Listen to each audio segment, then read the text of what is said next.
let's get started. I strongly recommend setting up a functioning media operation. It's necessary for any Green candidate, any Green campaign, for state and local parties. I'll be talking mostly about media in reference to Green candidates, but everything I say is translatable, transferable to your state and local Green parties too. Uh, the using the media right will give your campaign a strong public presence. And remember that for a lot of the public, a candidate or a party don't really exist until they see the candidate or the party's name in the newspaper or on TV or on a news website. Uh, if the media doesn't know you exist, you might as well not bother running. We need to reach not just dozens of people per day by going door to door, but we need to reach hundreds, thousands, tens of thousands, and hopefully millions. Now, a word of warning here: a lot of people think that that you're that that a Green candidate is interesting because they're running as a Green for public office with a great Green Party platform. That is not true. You're not newsworthy right away. You have to make yourself newsworthy. You have to be the news. I also recommend remembering that not assuming that a reporter is for or against you. Uh, talk to reporters, learn from them. Assume from the beginning that they're friendly, even if they're not. It's always a good approach. In 2004, I was at the Milwaukee convention. That's where our presidential nominating convention was taking place. And I got a call from a Fox News reporter. And you'd think that a Fox News reporter would not be on our side at all, at least in terms of issues. Sometimes a right-wing reporter will use the Green Party as a club to beat the Democrats over the head, and we're not totally opposed to that. But this Fox reporter, her name was Kelly Vlahos. She started talking to me. She started asking. Excuse me. You should turn off your mic if you're talking to somebody else. The Fox News reporter started asking me all these great questions about the Green Party, and the interview went on for about 45 minutes. And when the article was printed on the Fox News website, it was a great article about the Green Party. And I found out later that that reporter, Kelly Vlahos, just happened to have a special interest in third parties and independents. So that's something to remember. Always approach reporters from a friendly point of view. Don't assume hostility right away. And also remember that things that we think are earth-shaking are often trivial to the news media. I remember in 2012 at the convention, a lot of Greens were kind of worried about how the news would cover us in relation to Roseanne Barr, who was a candidate for the Green Party presidential nomination, and then she started to turn hostile to the Green Party, and because she wasn't getting very much support, the great majority of support of the party was going to Jill Stein at that point.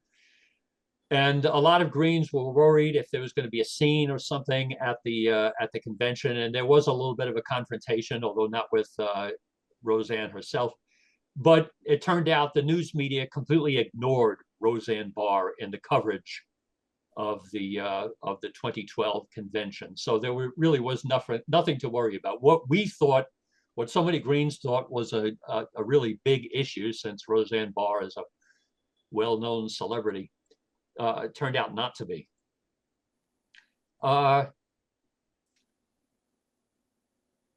Let's see. Okay, I recommend getting someone to be your media director if you're a candidate. Candidates should not be their own media directors, just as they should not be their own campaign managers, volunteer coordinators, or treasurers. Get somebody separate to work on media. And if you are a state or local Green Party, have a media director or a media committee to work on media. Candidates running for local office in the same area can share a single media director if one person is willing to do media work for multiple candidates. Local parties can also help their candidates by having their local party media directors also function as campaign media directors. Media directors and committees should compile lists of local reporters and editors with their phone numbers and email addresses, as well as their venue listed. They should also develop a campaign relationship with reporters and editors, especially the ones who are somewhat friendly to you. That means becoming familiar enough with them to be able to call them about the campaign, and they'll know who and what you're talking about right away. I'm going to talk. I want to talk next about social media and your websites, but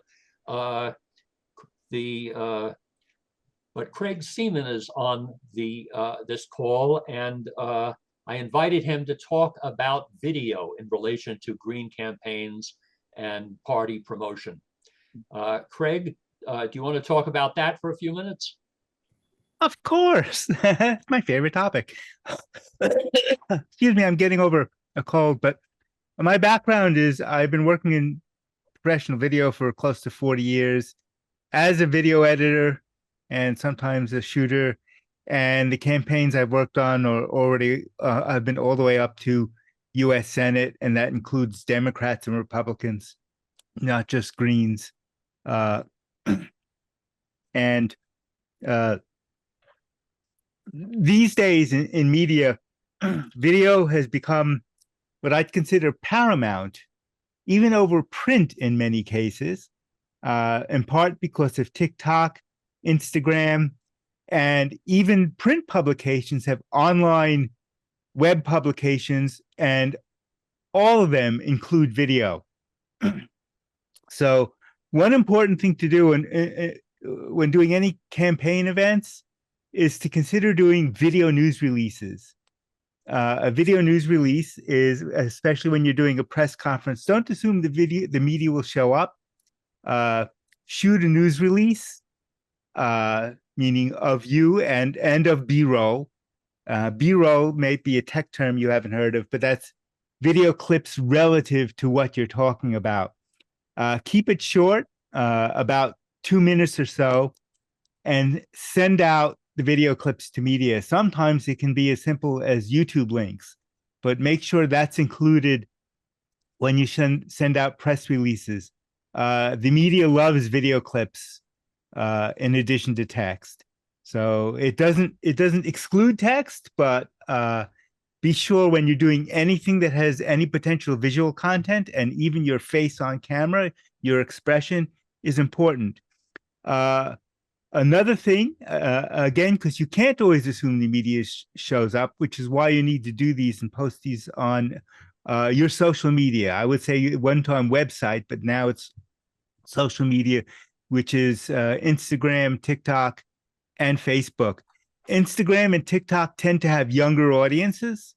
Facebook is older. You'll see the media often on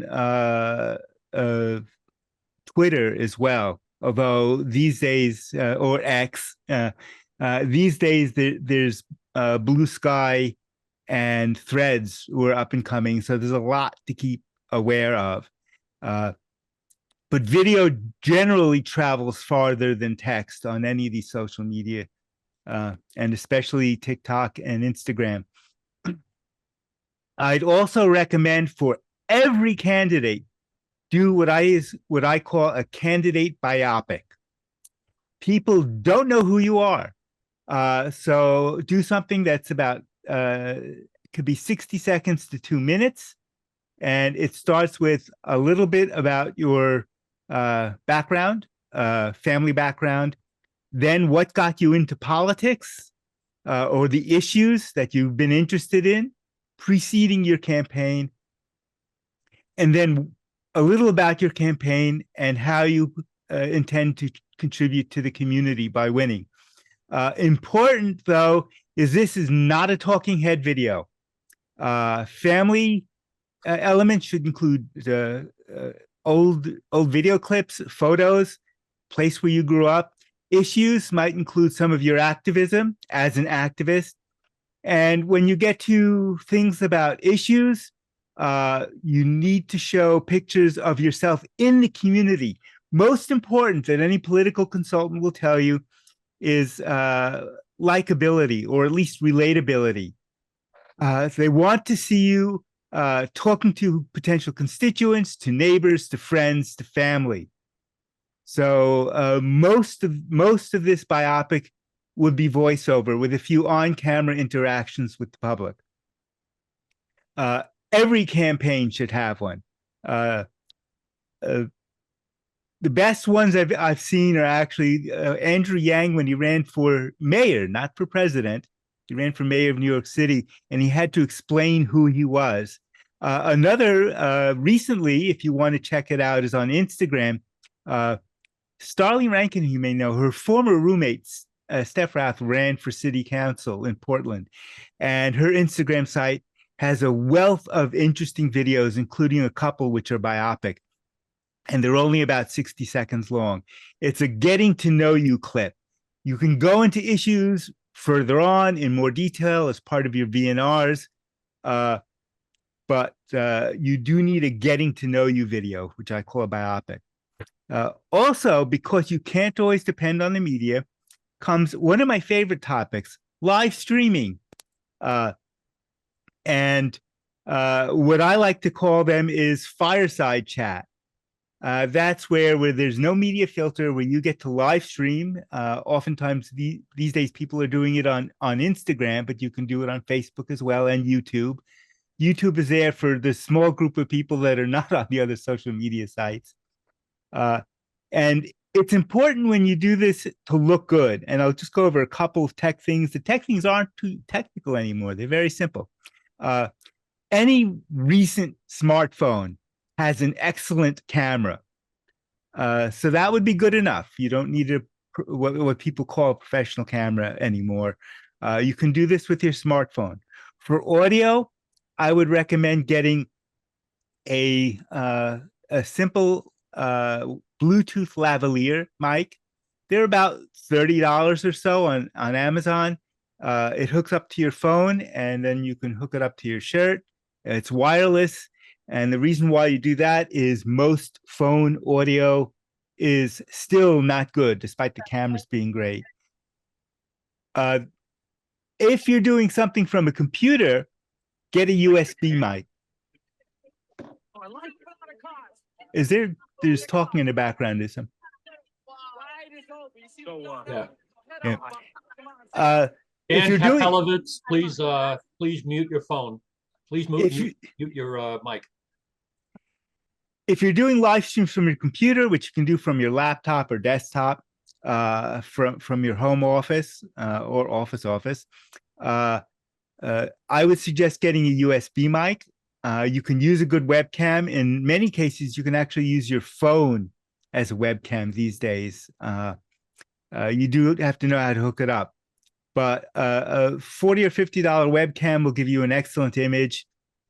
USB mic will give you good audio. That's what I'm doing now. I have a USB mic here plugged into an audio box. And I'm just using a Logitech C920 webcam. And lighting, make sure your image is sharp and clear. As you notice, my lighting is a little bit different than Scott's. For example, because in the video world I grew up in, we use what's called Rembrandt lighting. So you'll see half my face is well lit, and then there's a little triangle on the other eye.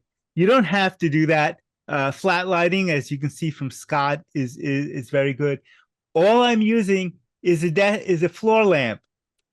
with a soft covering, meaning a translucent piece of plastic over the bulb. And that's all you need for lighting, no fancy lighting equipment. Most important when you live stream is your connection. It must be reliable. And I can't emphasize that strongly enough. And you should test beforehand if you need be. When you live stream, always test from the actual location you're going to use. And that means down to the same spot in the room you're going to live stream from. Because you can go from one room to another in the house, and you will have a good connection in one room and a bad connection in the other. Ideally, use an Ethernet cable connecting to your cable modem or internet modem. Could be fiber these days as well. If you can't do, you can use Wi-Fi, but please check it and please be near your router so you have the strongest Wi-Fi connection. If you have to use your phone, there's an app called Speed Test. It'll run on computers. It'll run on Android phones. It'll run on iPhones. Test your speed and reliability. If you're using the phone connection, please 4, if not 5 bars. 3 bars can be dicey. It's okay if you test it and it tests reliable. Also, and I see most people here on camera are getting it right, and that you need to be straight on to the camera. If you're using a laptop, raise it up. Make sure the camera's pointing at you. You don't want to be up nose. And headroom. As you can see the distance between me and the top is short. You can see that in Scott's as well. You want your eyes to be about 2/3 the way up on the screen. In fact, the technical term we use in video is called rule of thirds. So the top 1/3 is where your eyes are on top of your head. None of this, because I've seen people on live streams who are down here or who are looking down like this. No, this is important, especially since some of these clips may be the kind that you send out to the media if you pull excerpts. And for editing, I'll just mention there's a free program now everybody should use. It's called CapCut. Runs on Mac, runs on Windows, runs on Android, runs on iPhone. Great for editing clips together. The basic version is free and does absolutely fine. And a lot of social media professionals are now using it, so it costs you nothing. So all this, it used to be, it was expensive equipment and time consuming. All this it's very affordable now, very easy to do, and you should be doing it regularly. You should be posting video clips on Instagram every couple of days, on TikTok. One concern about TikTok is is technically illegal. It's not illegal yet. It was Congress passed a ban on TikTok, and Biden signed it into law. Trump may backtrack on it, but so just keeping that in mind about in terms of depending on TikTok, be aware of that. Those are the basics. I ran through them very quickly, but you'll see some of that in the syllabus, although elements of it have to be updated and some of the information I gave you is more recent. But if you have any questions, feel free to ask. One thing I want to mention, well, actually 2 things I want to mention. First of all, if you to get a really good Rembrandt lighting, have one lamp in front of you, in other words, on the other side of your camera, and then another lamp off to the side, and you'll look really, really good. Yeah. And another thing is regarding the expense of an investment in this equipment. A lot of what Craig mentioned is very basic equipment, and if you don't have it, there's a good chance that someone you know will have it, and you can find somebody with that equipment that you can borrow. And I'll just add, it's a legitimate campaign expense, although you may not want to spend money on an iPhone per se, but there's nothing wrong with fundraising and spending $50 on a webcam and $50 on some microphones as a campaign expense. It would be a critical one, as important or probably more important in some cases than spending the money on literature, although that's also important. But video equipment and audio related equipment are a legitimate and worthwhile and high priority campaign expense. Ashley, I see you mentioned the 3 production companies. Can you post a link in the chat area? I see a few hands raised. Haryaksha, why don't you go ahead and ask your question? Yeah, thanks, Scott. Craig, what was the name of that free software? Pekka or something like this? CapCut. Spell How do you it. spell it? CapCut.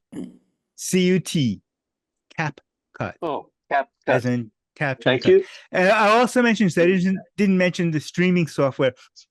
Actually, most phones, most services have their own software, such as Instagram. But if you're doing it from a desktop, free is OBS. There's a little bit of a learning curve, but it's free and runs on both Windows and Mac. They're like the Green Party uses StreamYard, which is okay. Although StreamYard, if you to get the full feature set, has a monthly fee attached. But it is worthwhile if you can afford it. And they've just raised their prices, we learned. Yes, ridiculously. So and those programs run on Linux too, right? Yes. Okay. Especially OBS. Felina? Yeah, I wanted to chime in on why we need why we need small clips so much in as a political party when it comes to campaigns, especially when it comes to social media. It's great when you make them very small and to the point, because at the state level, at the national level, at the caucus level, we like to mesh those clips together.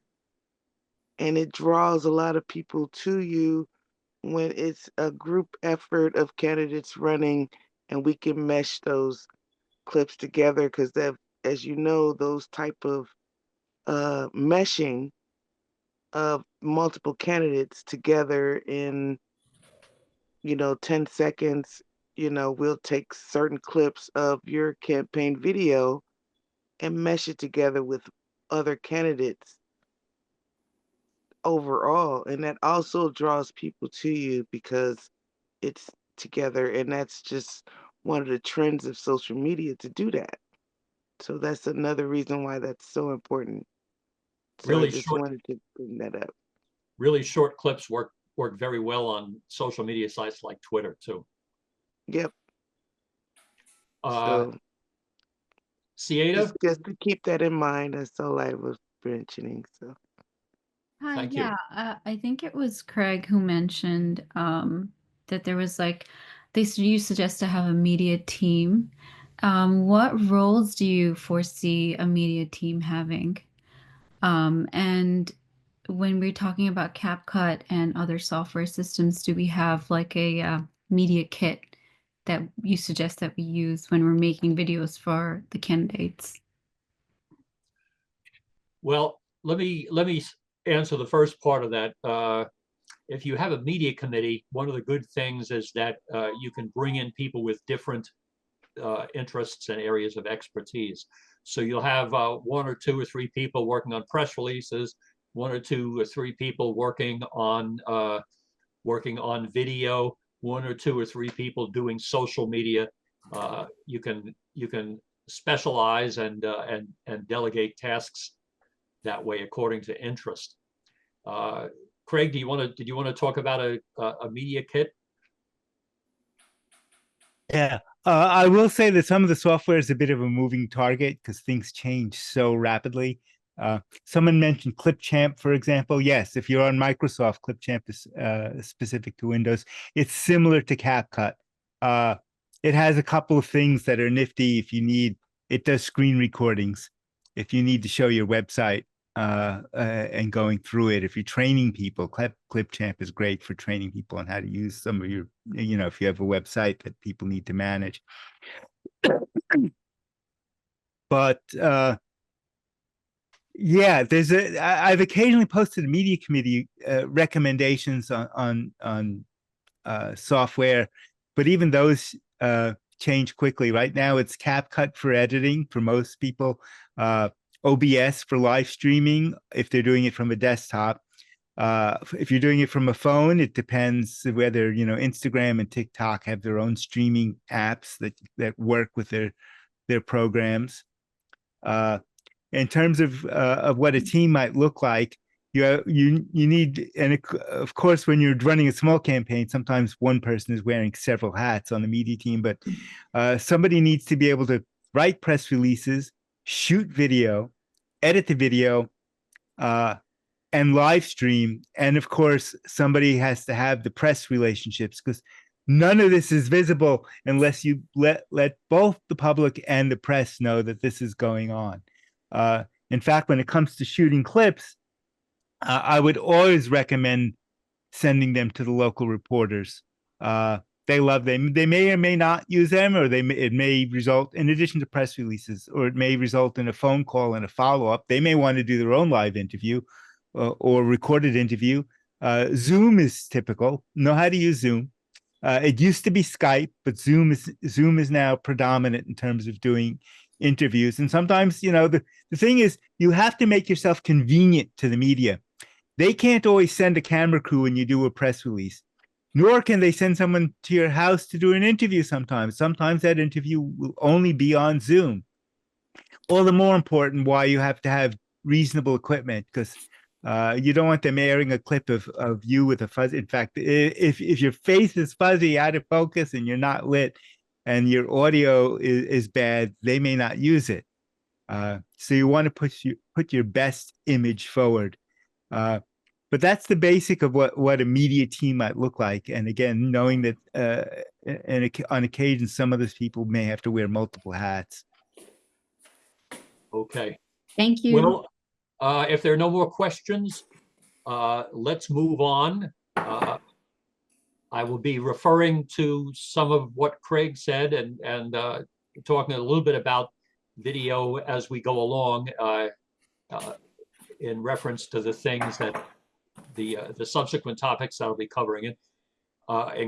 And right now we'll talk about social media and website. And I probably don't need to say this now, but setting up a website is very important for your campaign. You want to place the address of your website prominently in all party literature and all your paraphernalia, on all your press releases. Put it on buttons, posters, flyers, bumper stickers. Feature it prominently on any social media sites you have. Use your social media sites to in conjunction with your campaign website. And when you have announcements, videos, press releases, news about your campaign, post all of this on your Facebook page and your other social media pages, and use social media to promote them. Be interactive, get people involved in discussions, get people engaged. You don't want just a passive audience. You want to get people to start to echo your voice. Use likes, shares, retweets, mentions, uses of links. I said that already. Hashtags. These are all important for public outreach and the public's ability to respond to you. And of course, encourage all your supporters to like and share your posts widely. This is very important. When you send out press releases, campaign announcements, another message on email, always write out the full address of your website so it shows up as a hyperlink that any reader can click on. On your website, make sure you have all your contact information, especially the phone number and email address for your media director on your homepage Don't make reporters have to search for your website for this information. Reporters have, as you'll learn, often have very short attention spans. Also, post a donate button on your website homepage so anybody visiting it can click on it and donate right away and very easily. Have a professional looking headshot, preferably taken by a professional or at least experienced photographer. Don't use a photo by a friend of you sitting in your living room. Copies of your photo should be in all press packets. Upload the JPEG of your photo to your home page so any reporter who visits your site can easily download it for publication and also feature it prominently on your social media pages.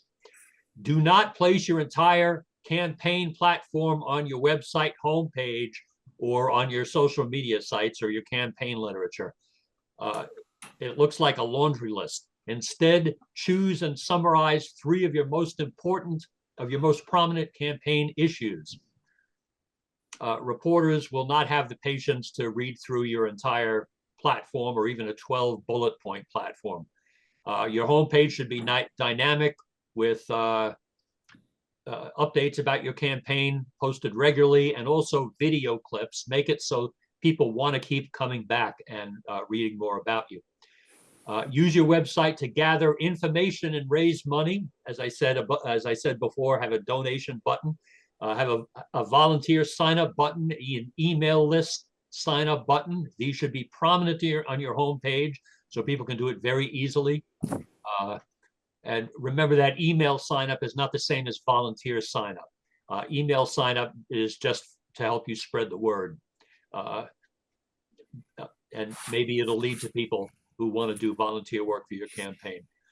You want a large list of people, as well as reporters, to send email blasts about the campaign, which will probably lead to more volunteers and donors.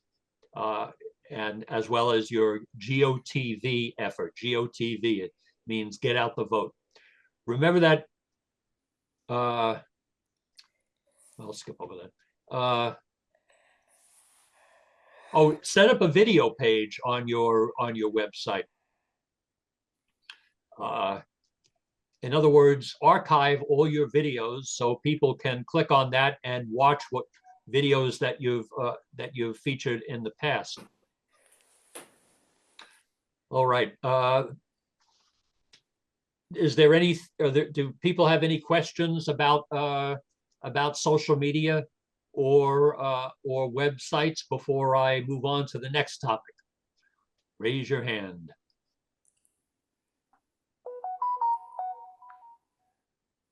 Craig. Hey, everyone. Just wanted to chime in on this as a former candidate and likely another candidate for Hawthorne Town Council again this year. It's tough for your websites to always have multiple languages, but if you take out key phrases in Spanish or even now in Arabic, is what we were doing in New Jersey this year, it would definitely also drive some attention to your website. But yeah, everything you've covered so far, Scott, is spot on. Thanks. Hey, Craig, since we've got you here, you know a little bit more about sites like Instagram and maybe TikTok than I do. Do you want to talk for a couple of minutes about those? Anything you want to add to what I've said already about social media sites in general? Oh yeah, just kind of like a quick couple things. So if everybody's like starting to plan out their campaign, try to pick a phrase or domain or name that you can reuse. So for my example, I knew I might have to run a few cycles for council. So I did Cayetano, my last name, #4 council, and I was able to grab the domain name and do my Instagram and everything around that. So you want to make sure you can kind of reuse stuff. And I think it was in the chat. I don't know if it was Craig S or somebody else put in there. Definitely set up a Linktree barcode where you have to put on your Instagram page, because you're going to have multiple links as your campaign progresses and evolves. And like you're saying, Scott, you don't want to go too heavy into a lot of the platform stuff. That comes in time, and you want to draw stuff. You want to have continual updates. But Instagram has been such a hot wave of activity for like a lot of our campaigns this year. I've noticed a lot of people taking advantage of reels and like short format clips, and that draws attention. And we've been highlighting that as a national party this year too. And we've in just since the presidential nomination occurred, we've got over 13,000 Instagram followers just from there. So anything the campaigns and candidates will do, we're going to follow as a national party, and obviously we'll support and send out as well. So that's part of that relationship building. And you know, we don't have a lot of money as Greens, but we'll try to amplify your message and get your word out even further, so the other Greens can see what's going on, and hopefully media starts following you as well. And once we see some of that stuff get shared out, as collaboration occurs, you're actually going to see more pickup of your local media as well. So it's been great there. And obviously TikTok is an avenue to consider. We know Blue Sky as well, but we'll see what happens with TikTok, but it's been good for some of the campaigns, and especially in New Jersey as well. I saw a couple of hands go up and I don't see them now. Craig Seaman, did you have something you wanted to add? Yeah, particularly with literature and certain sites, because Instagram doesn't, as other Craig mentioned, Linktree, using QR codes. It looks like a little barcode thingy that you can generate them for free. This way, someone doesn't have to type in the website link. If you put it on your literature, somebody can hold up their phone to the QR code and it'll just take them right to the website on their phone. So QR codes, and yes, Linktree, particularly for Instagram, because you can't put links in the comments or in the posts. That's it. Sieta, I think I saw your hand go up. Did you still want to say something? No, I was just clapping. Oh, job. okay. Okay. Jamie Krenich. Hi there, guys. I kind of wanted to give all of you a little bit of feedback as a member of the press. There are a lot of things happening on X right now with independent journalism, and the mainstream media, at least I can speak in Arizona, there is an exodus happening from legacy media. A lot of people in Arizona have had enough of legacy media. When over 2/3 of our population votes red in the election, there's been a mandate and it's shifting away from liberal media. And one of the things that I've noticed as a journalist, writing on Facebook, I was censored, like deeply. And so a lot of the topics that the Green Party covers are suppressed by Facebook. And I don't know if you guys have experienced that or seen that, but the only real platform that I can see other than TikTok is X for the message that you guys are seeking. So I just kind of wanted to give that feedback to you with what I've experienced, you know, with tens of thousands of views. Like I think I've hit 800,000 views this year. X seems to be the modality that your message seems to be most popular, at least in Arizona. Jamie, I can confirm that I've seen some. Everybody thinks that the mainstream quote liberal unquote news media have been censoring only, and social media sites have been, like Facebook, have only been censoring people on the right, and especially the extreme right, but they've censored the left.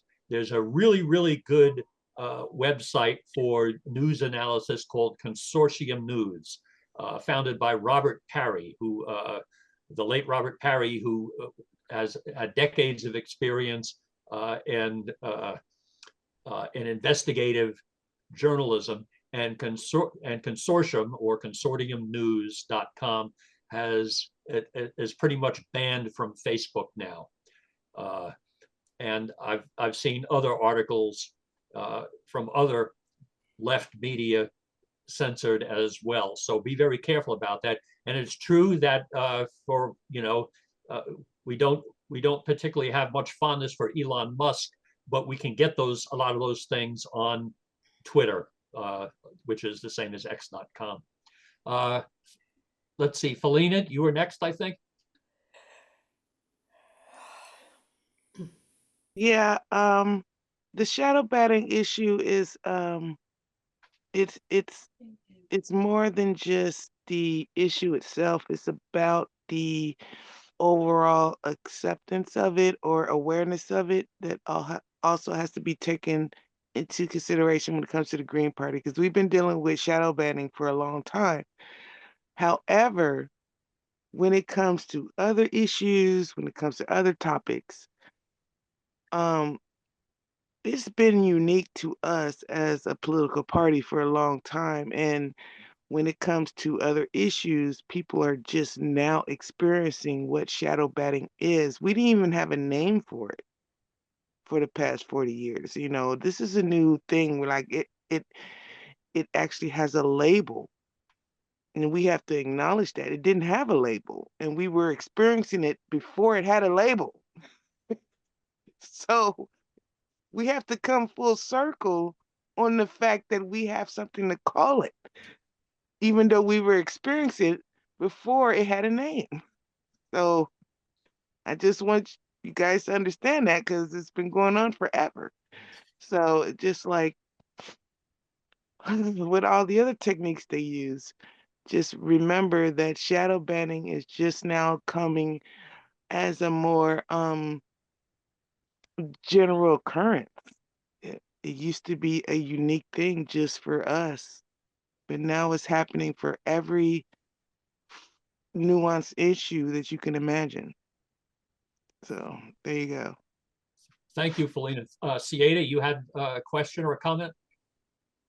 Yeah, really quickly, do you guys suggest that each candidate have there's like a separate platform for their campaign account? Like, should they have their private personal account and a separate campaign account for all these different platforms?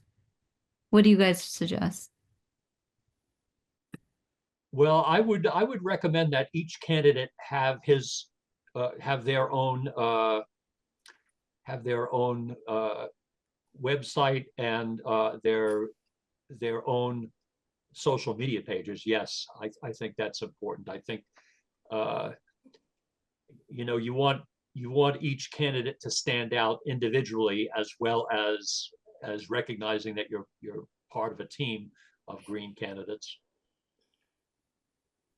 Yeah, someone said, was that Craig? Don't make your campaign website the same as your or your campaign social media page the same as your personal page. That's very important. But yes, these should be individual candidates should have separate sites and pages. Were there any more questions? Otherwise, we'll move on to the next topic, which is press releases, also called news advisories or media releases or whatever. Yes, many reporters do in fact read press releases, but sometimes they only read the lead. Lead is spelled L-E-D-E.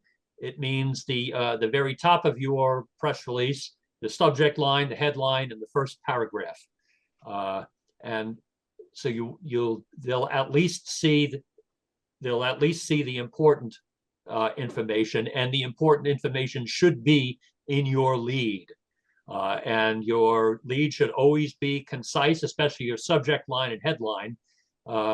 I've seen Greens write press releases with these really long subject lines, like, for instance, Green Party reiterates the importance of enacting the Green New Deal in the wake of Hurricane Beryl. And I would not use a long headline like that, which is a subject line like that, which is going to trail off on the right side of your email page. I would use something like, Green Party says enact the Green New Deal now, damn it, instead. And in fact, that's what we did use for a press release subject line several months ago. You can look at the National Green Party press releases for models. Do not fret if publishing your press release doesn't yield immediate results. You're still showing the media that you have an active campaign. You're giving them your contact information, that you're letting them know that you exist. You're letting them know that you stand for something, which depends on making sure that your basic information and on issues, your positions are very clear in your lead.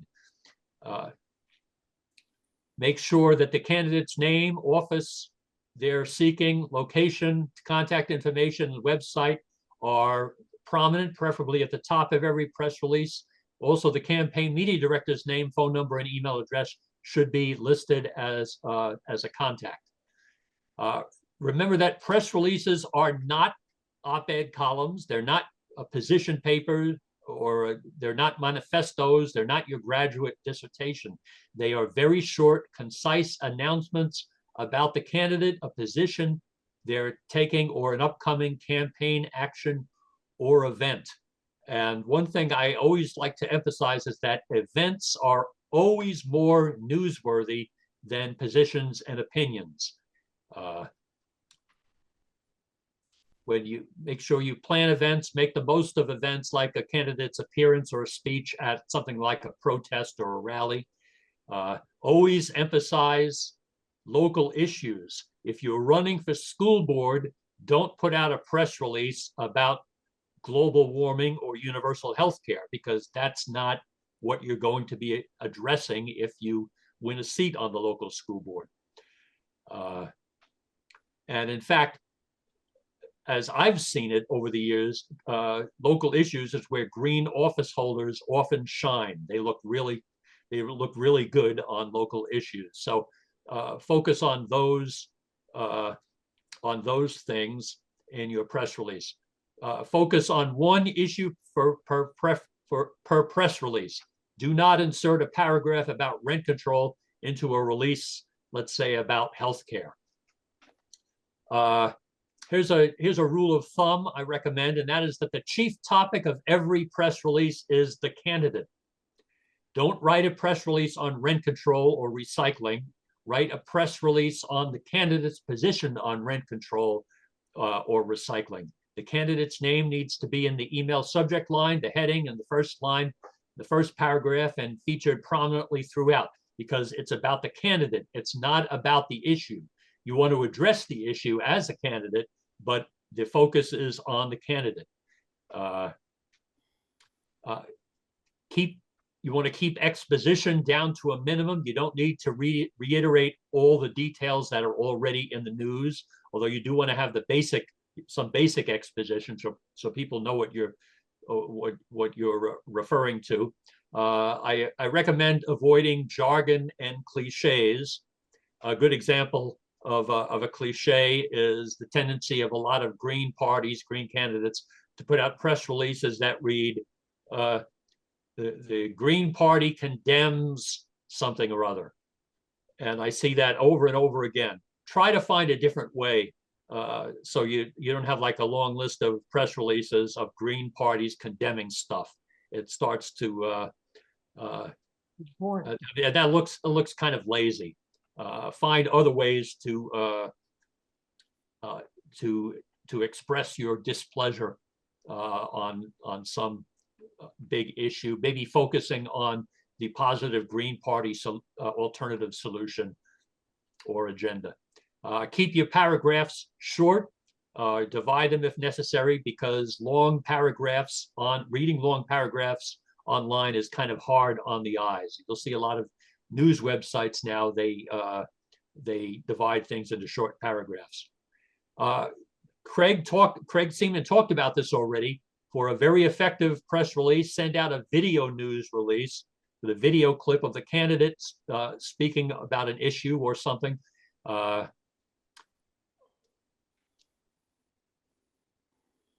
And you can put VNR in parentheses. I often put VNR in parentheses in the subject line to let reporters know that a video or a link to a prominent video is featured in the press release. You want to have quotes in your press release, have at least one quote from the candidate in every release. The quote should be quotable, a really good line or two that a reporter and editor can lift from the release and use in a news article. And remember that one or two powerful sentences is much better, much more attractive to a reporter than a 5 or 6 sentence paragraph. When you quote somebody, always use the word "said." You should not say I support universal health care, declared Scott McLarty. You should never don't use words like stated or declared, or don't get literary. Always use "said." That is regular press release and news article language. You might want to invest in the AP style book. It's always a good guide, even if you don't follow everything to the letter. It's a good guide for making your press releases very in the same language as that journalists use. Use your releases to emphasize what distinguishes your candidate from all the others. If the other candidates also support recycling or rent control, show what makes your support for recycling or rent control different and more significant than their support. Stand out from the crowd. Use every opportunity to distinguish your candidate. For example, Democrats support affordable health care. They'll always say that we support affordable health care. Well, the Green Party doesn't support affordable health care. We support guaranteed health care under a single-payer universal health care system. Obamacare, which the Democrats support, of course, is not universal. We support universal health care. Make distinctions like that. The Green Party's Green New Deal is not the same as the watered-down version that AOC and other progressive Democrats came up with several years later. Make those distinctions. Also, this goes for public appearances. When you speak in public appearances, to always make every idea your own. Don't say, "Well, I agree with what that other candidate said about this issue. I piggyback on what X just said." Don't ever say that. Make the idea your own. Don't send out too many press releases. If you send one out every day or more than one a day, it starts to look like spam. 1 or 2 a week is good. Usually one per week is fine. On the other hand, if the candidate is the focus of an ongoing prominent news story, then more is okay, because you want to react quickly to an unfolding story about your candidate. You want to check and recheck all your facts, your grammar, punctuation, spelling. Do not send out sloppy work. Proofread. Regarding distribution, distribute press releases not only to the major newspapers, TV and radio stations, news websites, etc. in your area, but also to small publications, specialty, niche media, online community bulletin boards, etc. Sometimes the small publications will give you coverage when the major media ignore you. Don't hesitate to send releases to conservative publications. And I mentioned my interaction with the Fox News reporter earlier. That went so well for us. Treat all reporters as friends. And remember that conservative publications will give Greens publicity when progressive and liberal publications won't. We could not rely on The Nation during this past year. They call themselves progressive, but they were totally on the side of Kamala Harris. Also, this is very important. Don't send attachments to reporters. They will not open them. Would you open an attachment from somebody you don't know well? Keep a media database, collect names and other information on every journalist you meet or talk to. One thing that I did behind the scenes in the media committee was whenever there was an article published about this, I took the name, well, in the email address of the reporter who wrote the article, and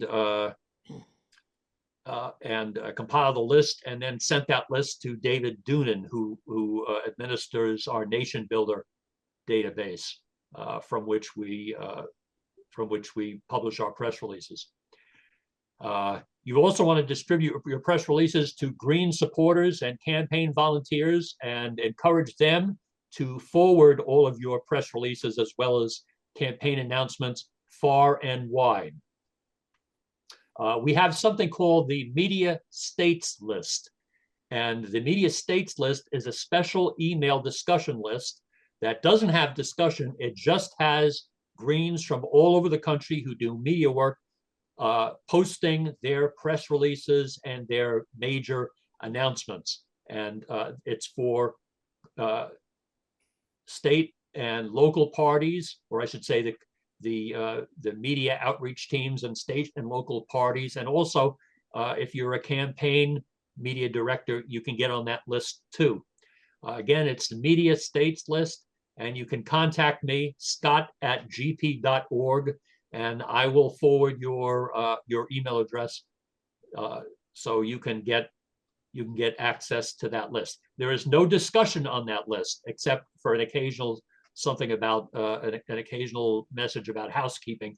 We don't discuss any of the press releases. It's just for Greens all over the country to see what Greens everywhere in the country are doing and what they're putting out in terms of press releases and major announcements.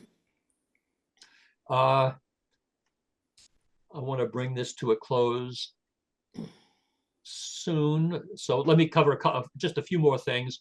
Follow-up calls. If you've sent out a press release, or actually I call it a news advisory, announcing a campaign event or a press conference, you want to call reporters and editors and talk about the event and answer any questions that they might have. It's not necessary to call reporters for all releases, but if it's a newsworthy event, and events are always newsworthy in my opinion, you want to make sure they know about it. Make sure you call the right news desk. A reporter whose beat is national news isn't going to be interested in something related to your city council campaign. Now, use your judgment about that.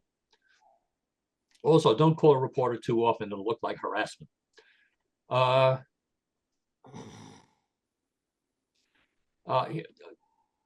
One thing that I think is important is that journalists are often more interested in candidates than in political parties. So, I mean, you always want to identify yourself or your candidate as a Green, but that might not be what the journalist is interested in. And you know, you want to adapt yourself to that. Also, make sure if you give a reporter an exclusive, that's great, but don't give that exclusive to more than one reporter, because that will backfire in a bad way. Lead time. If you when you put out a news advisory about an upcoming event, you want to send it out to the press early enough for a press conference or any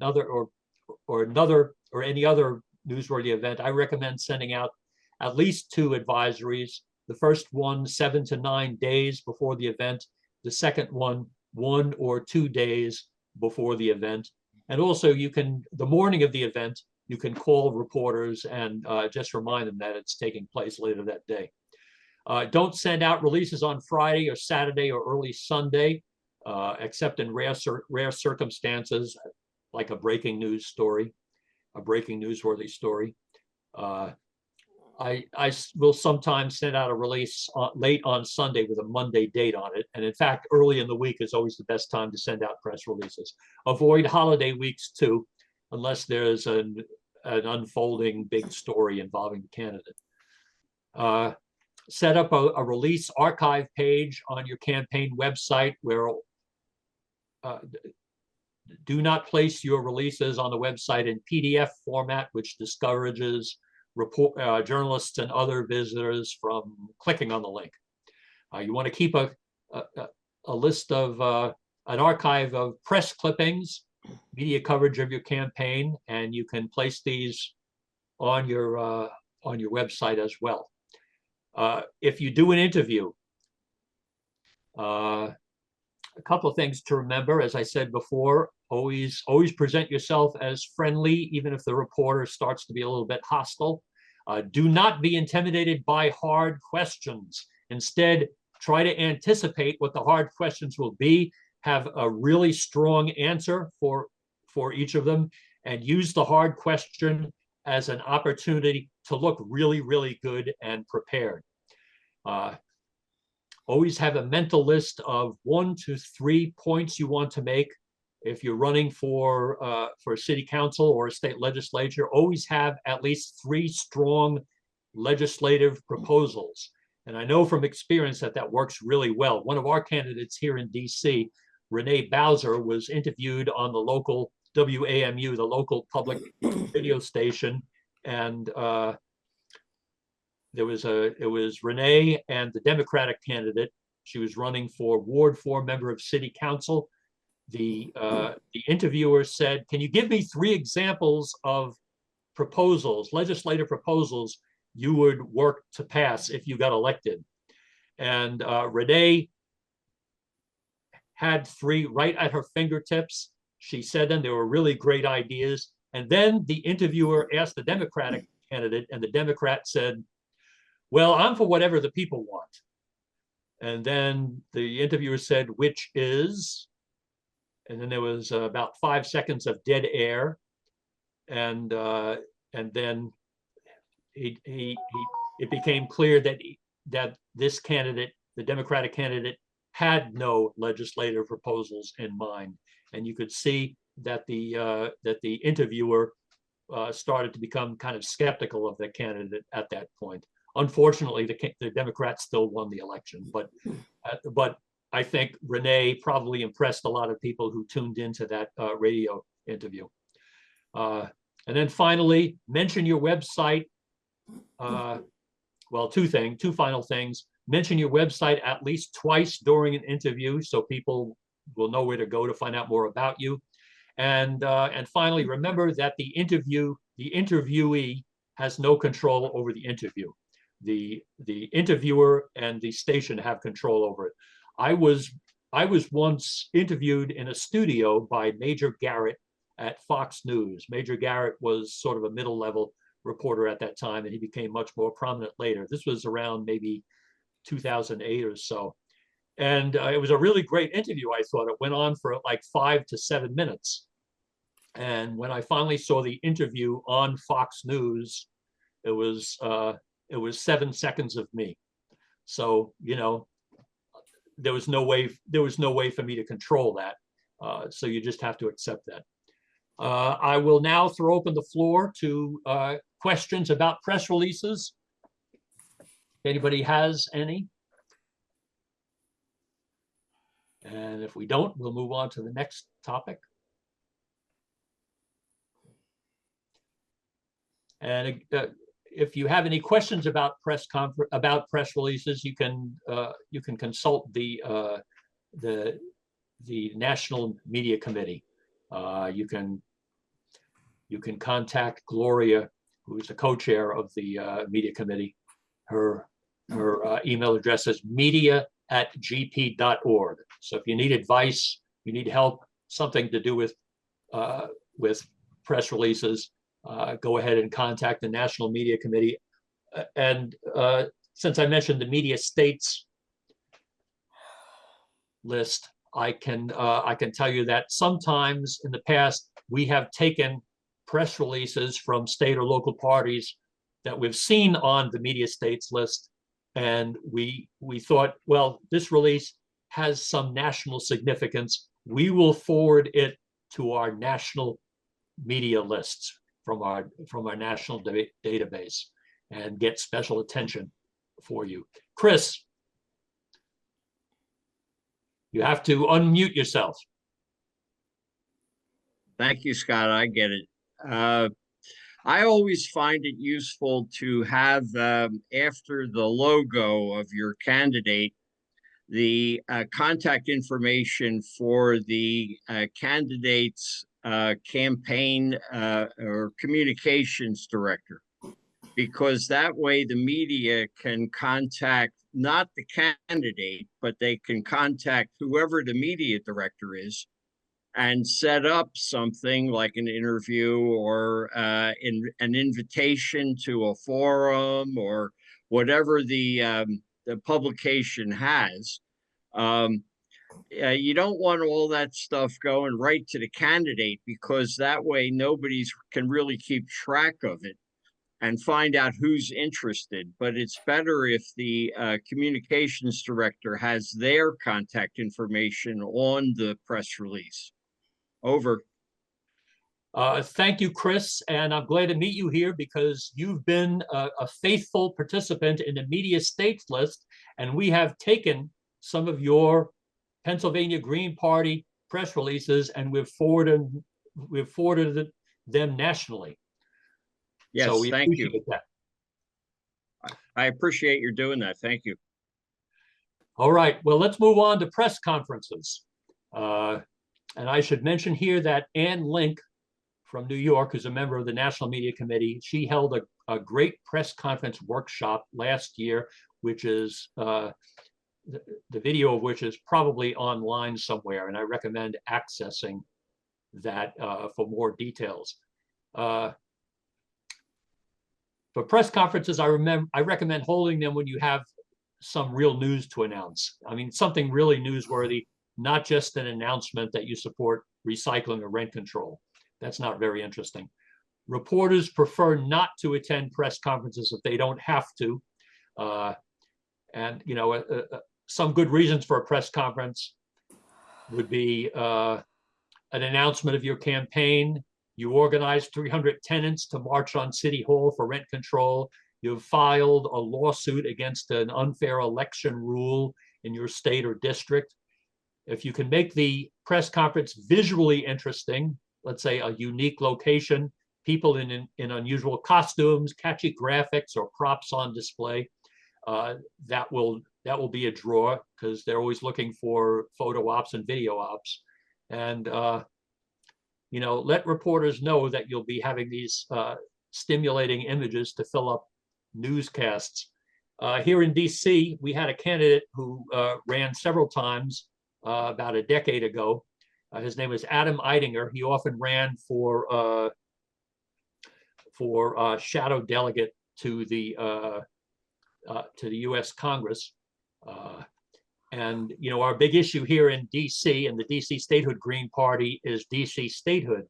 Well, Adam did several things that were very, very visually stimulating. And one thing that he did was he created a giant hemp flag made out of hemp that said DC statehood now. And he would bring those to public events, would announce this ahead of time to reporters. And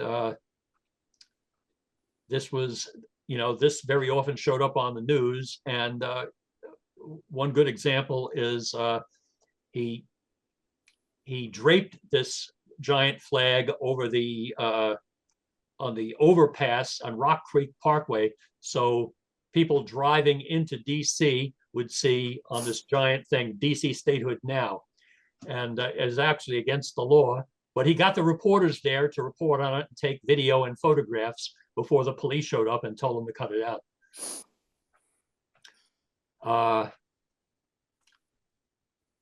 Campaign announcement press releases. They should focus exclusively or nearly so on the candidate, not on other people. Don't talk about your rivals, your competitors, talk about yourself. Make sure the issues that you address at the press conference are relevant.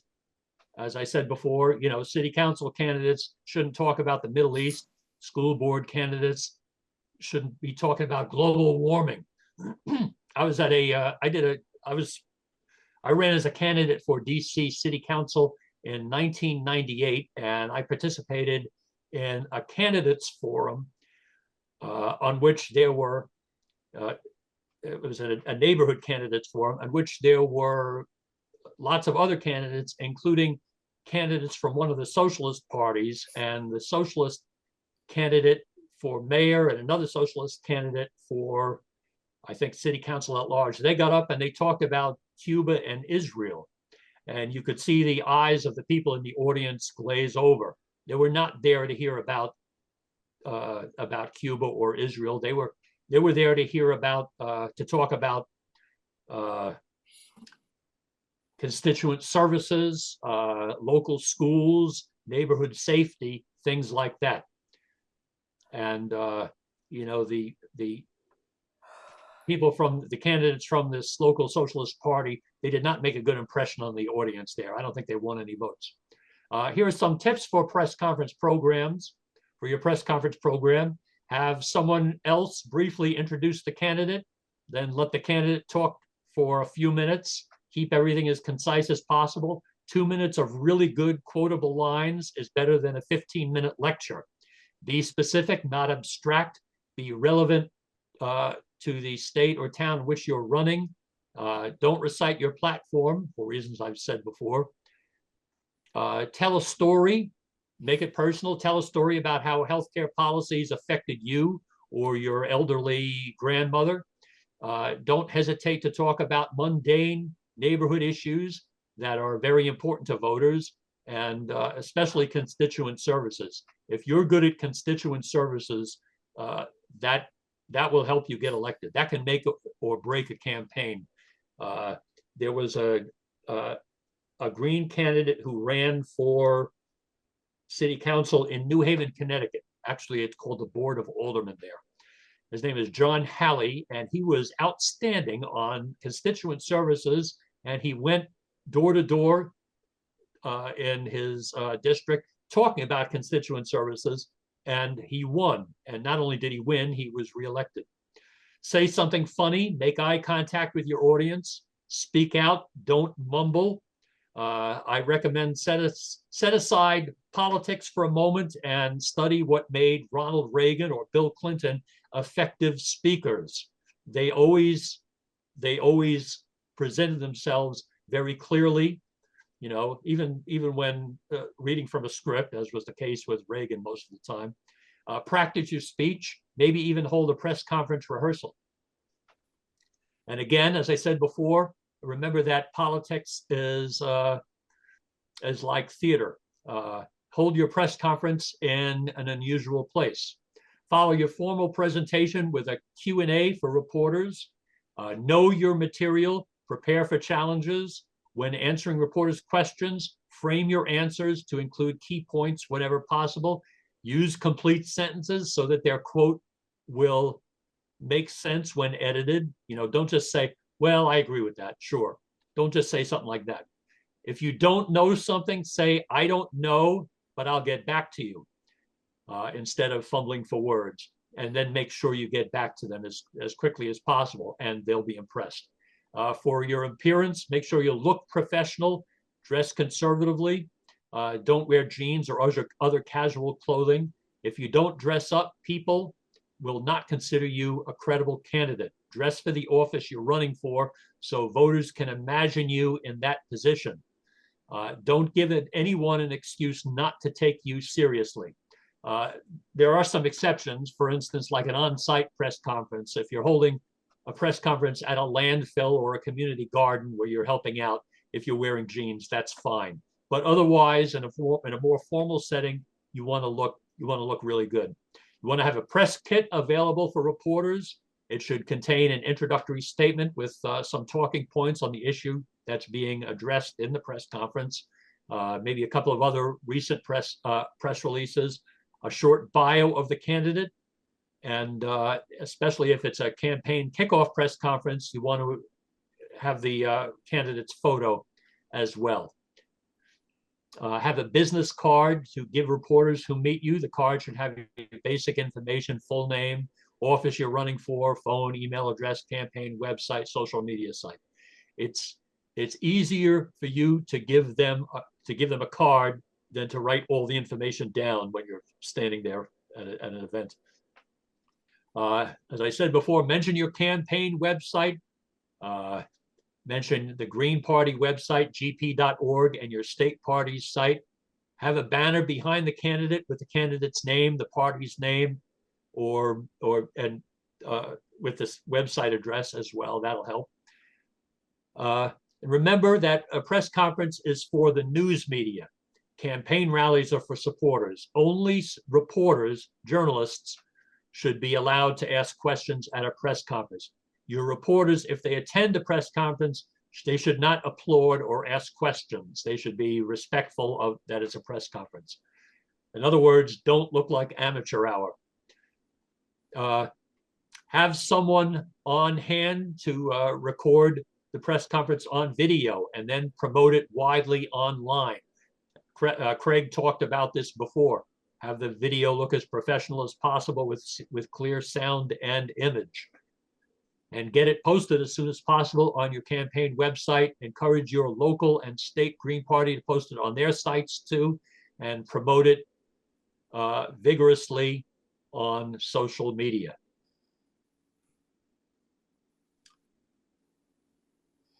And of course, link your press conference video in any relevant press releases.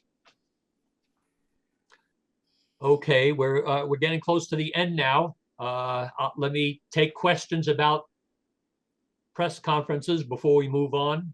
Any questions or suggestions, comments?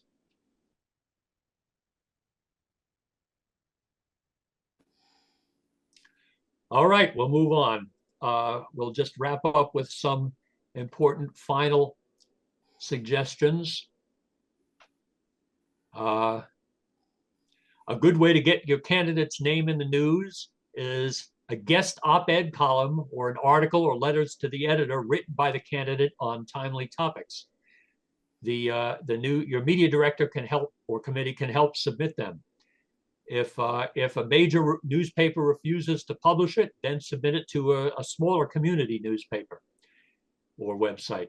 You can reach hundreds, thousands, maybe tens of thousands of people that way. But at the very least, if you get printed in a smaller publication, you'll at least reach hundreds of people.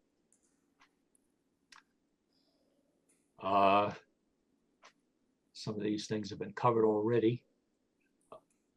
Another idea related to that is encourage your supporters to respond to newspapers, news websites, etc., with letters to the editor, phone calls, let's say to radio talk shows, in which they mention the Green Party and your candidate's name. The more people hear the candidate's name, the better.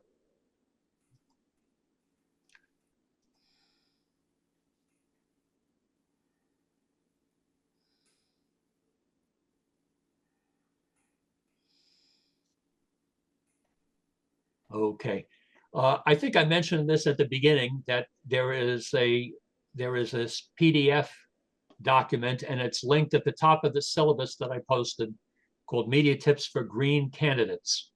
And I recommend downloading that. You'll notice that a lot of the things that I said are in this workshop are covered in that in the media tips, and use it as a guide. And remember again that this is something that I posted, that I put together back in 2015. I haven't had the chance to update it yet, but it's still mostly relevant. It leaves out some things like social media that have developed since 2015, like Instagram and TikTok, and a few of the links and things are no longer links to outside resources. Those have expired. So just remember that. But otherwise, I think the Media Tips for Green Candidates is still useful. Holly? I just wanted to mention, someone had asked about sharing the where they could find the Green Party, the other state Green Party media releases and such. And I wanted to mention, and I went to the website gp.org, and right now there's a big Giving Tuesday big hand up there. But normally when you go up there, there's a drop-down menu, and you just click on Newsroom, and you can see our own press releases, you can see videos, and you can also see what other states have done and get an idea from there. I also just mentioned I was taking a course on media that was more on media critique and evaluation, but what Scott, it backs up what Scott is saying. Also, good writing tips. And if you have a chance to do that and increase your, without relying on AI, but to increase your writing skills, that will only help, even if you're using social media.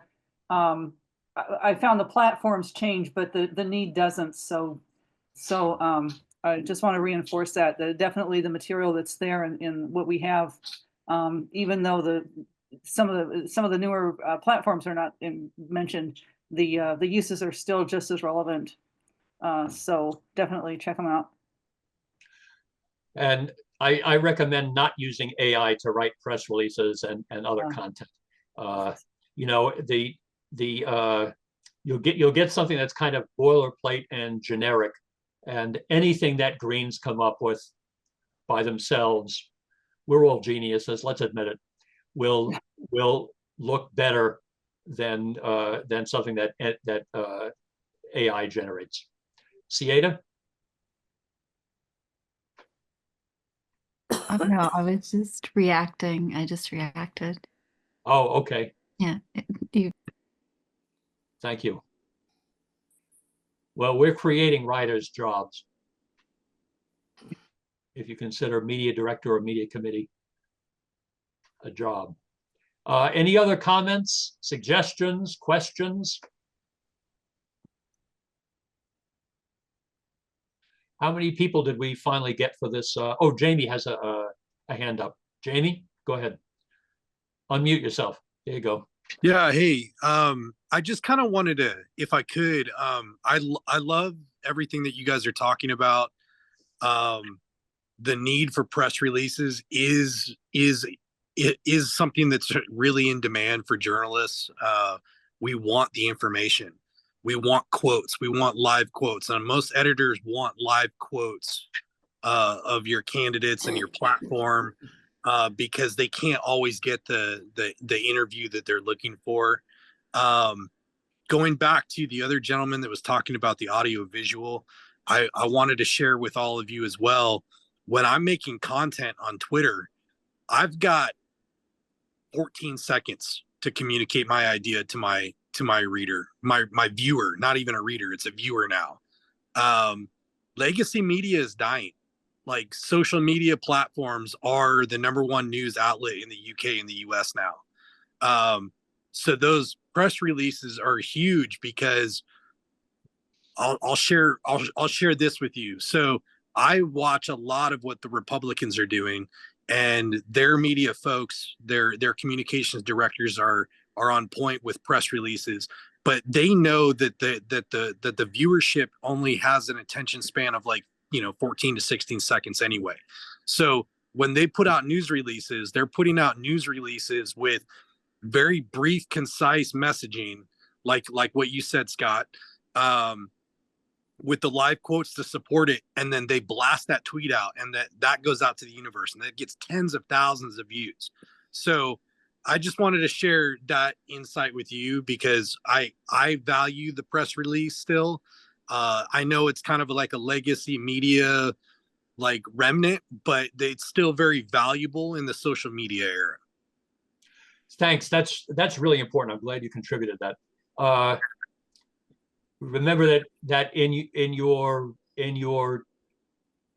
tweet, you have only 280 characters. You want to use that to, #1, link the press release so anybody who wants further information can actually click on it, but also summarize your press release as succinctly as possible in a way that grabs someone who sees it and gets them interested. And right.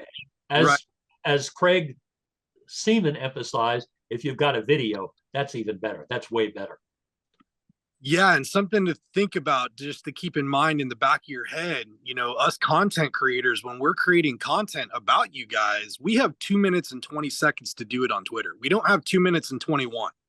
Yes. So your message has to be brief, it has to be bright, it's got to be concise, and then you got to be gone. That's something I learned in the military. Be bright, be brief, be bright, be gone. you can put all your subtle arguments and details in the release itself that's linked there. Yeah. But in the post itself, that's where you need to be. That's where you need to grab people. Mm-hmm. I've got the analytics feedback from X. Because I'm a premium X subscriber. I can tell you, like, without a doubt, out of almost 1 million views so far this year, I have 14 seconds to communicate an idea to a viewer. One thing I want to add to that, and that is, you really, while it's absolutely important to get all of your releases on social media for a maximum audience, you don't want to rely on social media for reaching journalists. You do want to send the email. And the reason for that is that the flood of tweets and posts on social media is so huge that you're going to get lost. You're going to get lost in that flood.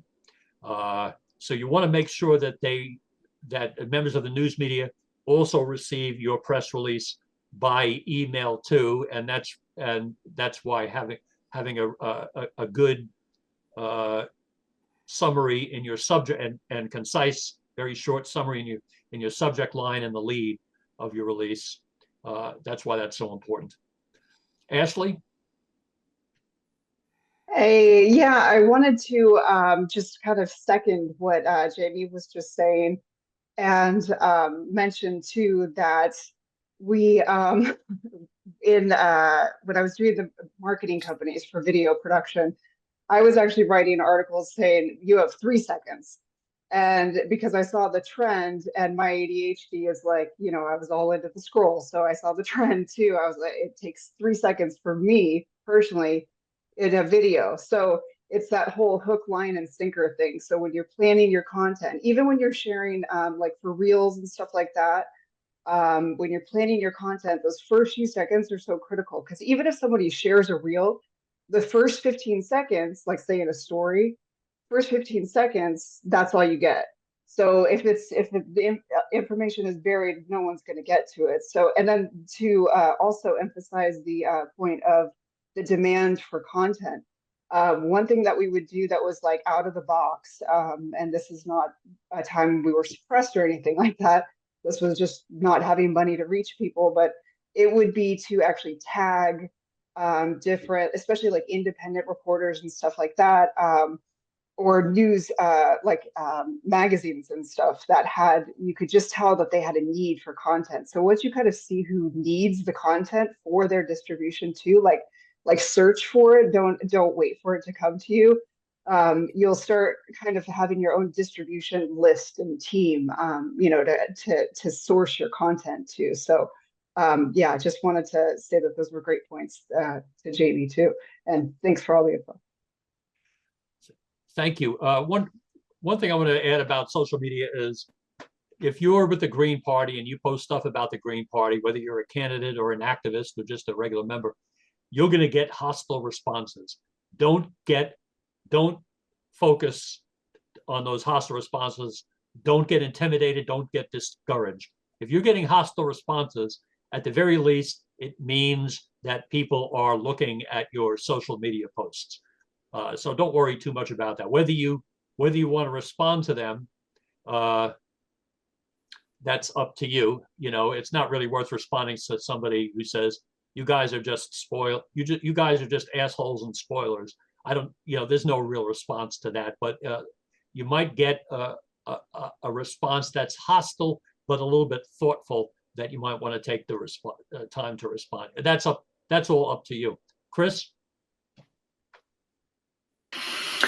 Hey, Scott, I very much appreciate the information here. I'm hoping still to find something a little bit different than this, and we're just sort of touching on it. I am involved with my county Green Party, and there's no candidate today, and I'm looking to have a social media engagement with the community as more of a party building effort. A lot of content, a lot of connection, and less a candidate reaching out with a statement to a journalist, and more a building of the party within my county and the voters that are here. So strategies to develop social media presence in the community, and things along those lines are something I hope we can start addressing too. The reels, the video, the various social media platforms and techniques to build the party here in my local area is what I hope we can eventually get to. And this stuff is great though, and I appreciate what you're doing here tonight. Chris, I have a couple of suggestions regarding that. First of all, again, Craig Seaman talked already about videos, but get videos of Greens doing things in your county. Show that the Green Party doesn't just exist as an abstract entity, but it is populated with actual people. And show friendly faces, show diverse faces. Make sure you do that on your website as well. I've seen some Green websites that were all text, and there were very few names and no photographs of people, and it looked like a kind of a desert. There were no humans. Looked like there were no humans involved. Maybe some other people have some suggestions as well, but another thing is something that I mentioned before, and that is the importance of small community and niche specialty media. Make sure you reach out to them. Make sure they get all your announcements and press releases and promotional information, and just encourage your Green Party members to mention the Green Party, your local Green Party, with a link when they interact with social media, and or when they write letters to the editor, when they post something somewhere. Holly? Scott, before Holly goes, I just want to say I double checked on my county website, and you're right, it's all text and there's no pictures. Oh, okay. Well, get those pictures up. Get a picture of you up there. You're a good-looking man. Get lots of people on your website and on your social media pages. Thank you. Holly, go ahead. Yeah, I was going to say, what Scott said about local community media. I oversee a small low power FM community radio station, and yeah, FM radio, broadcast radio was dead for a while, except it wasn't. Every time you hear that something is going away, really the media, the content isn't going away. It may be moving to a different kind of platform or technology.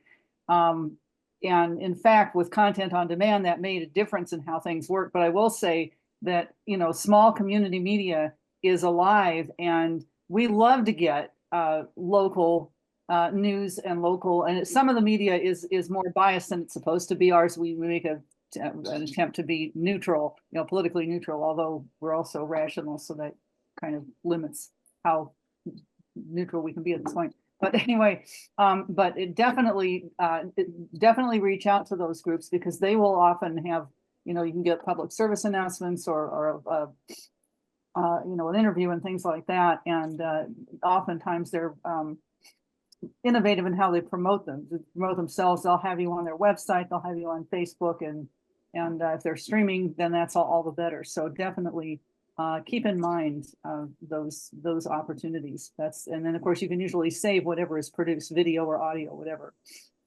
Holly, thank you for bringing up radio. And this is something that I probably should have mentioned, and that is that some local radio stations have very low ad rates. So you can get a 15 second or a 30-second ad on the station, with just maybe a couple of $100, which isn't difficult to raise. And if you have an ad on your local radio station, or it runs a few times, probably thousands and thousands of people will hear your Green Party's name or your candidate's name. And of course, always mention your website or social media site so people can get further information on you. Jamie, did you have something to add? I saw your hand up go up briefly. Yes, sir. Her comment made me, I was thinking about a meme that I saw on social media the other day, and I thought it was really relevant to this conversation. It said, the Green Party doesn't go away. between elections, it's the media coverage that does. And Mhm. that's, I just thought it was wholly relevant to what she was just talking about, you know. That's all I wanted to add. Sorry.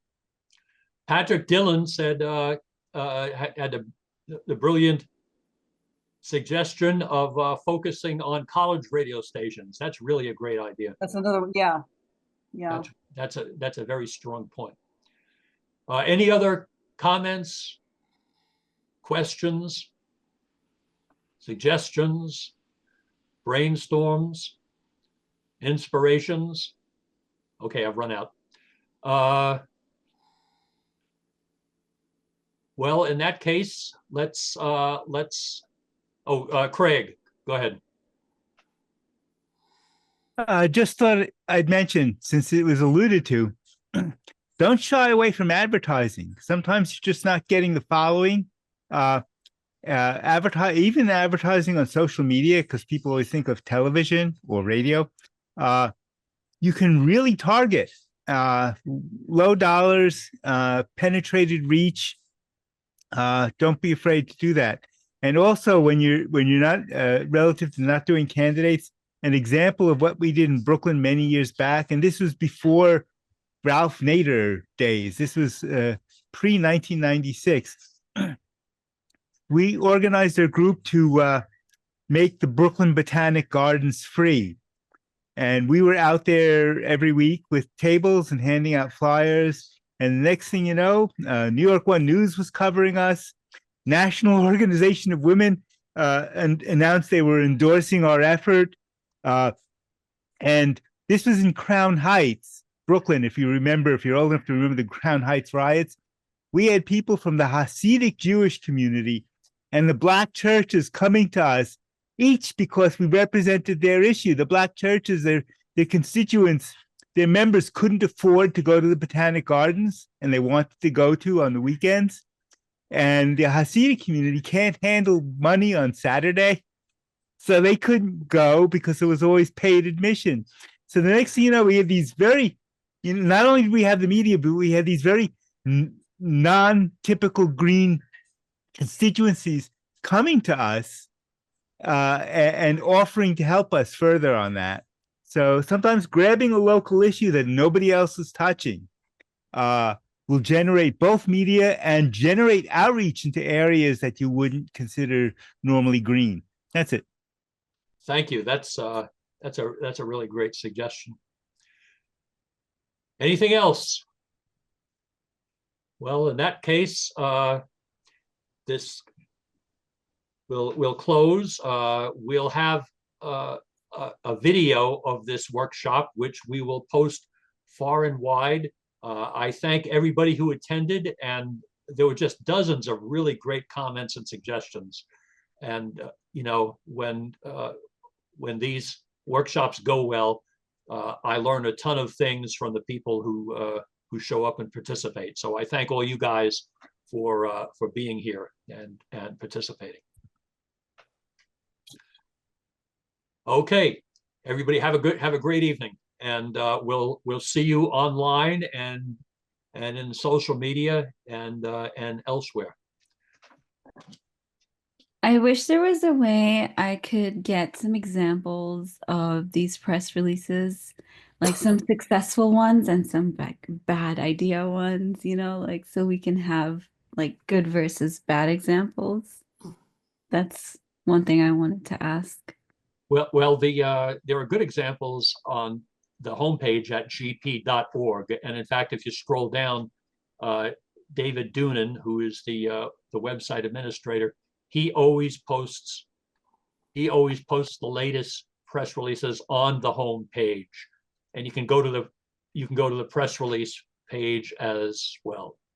I think our press releases are pretty good. Sometimes our press releases are a little bit too long, and I'm as guilty of that as other people. The ideal press release is something like 4 or 5 paragraphs, and the paragraphs are 1 or 2 sentences each, and they're very focused, and they have really great quotes from the people who are quoted in them. For really bad press releases, Uh, I don't have a compendium of them, although I've seen them several times over the years. An example of a bad press release is one that doesn't even mention the Green Party until like the third paragraph, and the Green Party's missing from the lead and the subject line as well. And it looks like somebody has written a little essay about an issue they feel strongly about, and they casually mention the Green Party 3 or 4 paragraphs down. Also, press releases that haven't been proofread. When I read those and I see these spelling errors and grammatical errors, and I cringe and I think, oh God, this isn't making us look good. Holly? I get a lot of these, and for audio, it's like video. You'll have maybe 12 to 15 seconds, and the challenge is to cram as much information in to as little time as possible. Partly because you have a little time, and also because the listener is not going to remember tons and tons of other stuff. But a lot of local organizations send us press releases, and they are good information. There's stuff I would want to know for the local online newspaper. Yes, you want those details, so it's fine to have them. But we have to boil them down into the who, what, where, why, when, and that's it.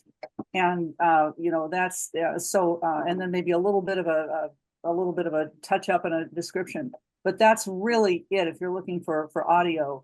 I was just going to mention one more thing. There's streaming audio, Pandora, Spotify, the others. If you for some of those, they have some clever ads on there.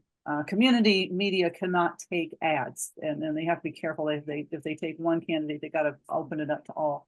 But that's just one thing. When you have, it's really nice to have a little summary of what you have there, and then like if I want to do a PSA, all I have to do is use that summary and not try to pick and choose details from all the other stuff. Sherry asked about the recording, and yes, all of this will be in the recording. All of the discussion. It won't just be me yakking away. And I think some of the comments and suggestions are some of the best parts of this, have been some of the best parts of this workshop. And we'll get that out to all our lists, by which I mean the link. Anything else? So my last thing is, I'm sorry, I'm so ignorant when it comes to this whole political scenes. I'm new. You're not ignorant, you're on a learning curve. Yes, thank you for being patient with me. When is there going to be the next round of like elections that are going to be happening, that we're going to be trying to figure out what the candidates are going to be, who the candidates are going to be, and how we can support them? There are most of the elections take place in November on the designated election day. There are elections that take place at other times during the year too, and that goes basically according to the rules and the customs of different states and different counties. And sometimes a public official, let's say a city council member, will resign early in the year, and there will be an emergency election to fill that seat, and Greens will participate in that. So that's kind of unpredictable. We tend to get busy as November approaches. The midterm elections, next one will be 2026. And of course, the presidential election years are the ones where our activity is the most intense for obvious reasons.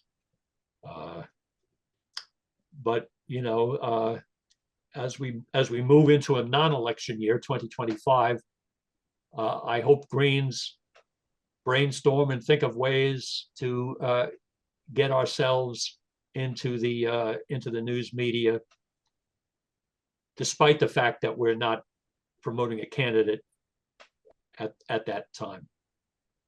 That we're working on other issues. We have other activities and events going on. For example, what Craig Seaman said about getting involved in a very local issue that brought the Green Party a bunch of allies. Thank you. Thank you. Anything else? It is 10:53 Eastern Time, so we'll close up now. Thank you for everybody. Thank you to everybody who showed up. And we'll see you later. Bye-bye. We can end the recording now.